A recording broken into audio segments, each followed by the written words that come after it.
Now I'm going to look at how we might find the equations of tangents and normals to circles. And one of the important facts we need to know here is that if we've got a radius that's drawn from a point where a tangent touches a circle, so that's what we've got here, going from O to Q, we've got a radius, and the tangent's touching at Q, then the angle between the tangent, PR here, so this is the tangent here, is at 90 degrees. And we can use that in order to work out the equation of the tangent at a point. So I've got an example here. So the first thing I'm going to do is just try and draw a quick sketch of this. And what I'll need to know is where the center of the circle is. So center of circle is what we need to be able to find. So if we use our standard equation of a circle, it's x minus a all squared plus y minus b all squared, and that's equal to r squared, where r is the radius. We can see that a in this case is 1, and that's the x-coordinate of the gradient.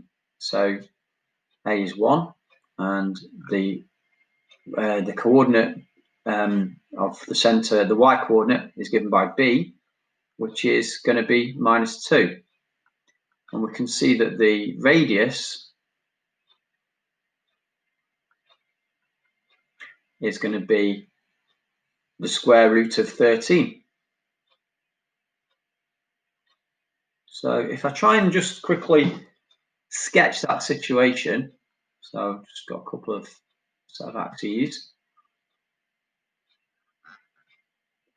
And what we've got is something along these lines where the center of the circle is there, and very roughly I'm just going to draw in the situation like this.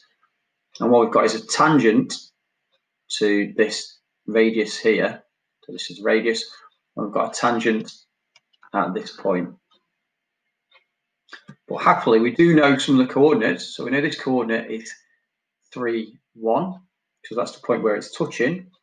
And we know the center of the circle, so that's 1 minus 2.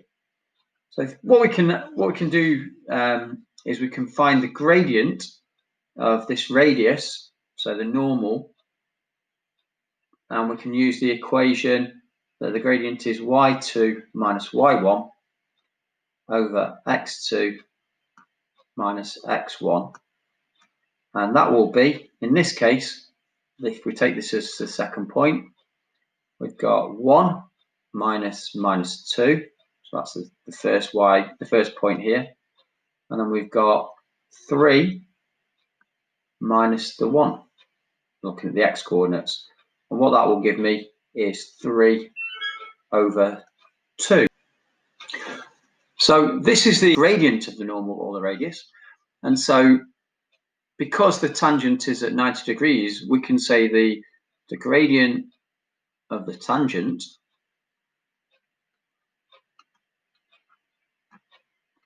is the negative reciprocal because it's at 90 degrees. So the gradient of the tangent is minus 2/3. So all we do is we just turn that one upside down, flip this one up, and then make it negative. So if this had been negative, this would be a positive gradient. So now we know the gradient, we also know a point which this tangent t goes through. And so we can use the equation of a straight line. We can say y minus y1 equals m x minus x1. So where x1, y1 is a point which the tangent goes through, and we're going to use this point here, 3, 1. So what that will give us is that y minus 1 equals, and then minus 2/3,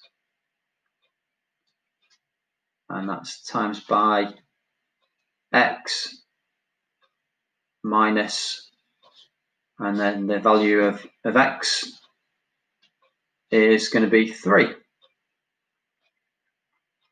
And we've done it. We could actually leave it like that at A level, unless it specifies how it should be expressed, this equation of the straight line of the tangent. So unless it says put it in a particular format, we could leave it like that. If we do want to tidy that up, then we'd have y minus 1 equals, multiply the brackets there, minus 2/3 x, and then that would be plus 2. And so just take the 1 over the other side and we get y equals minus 2/3 x, and now it'd be plus 3. And that's it.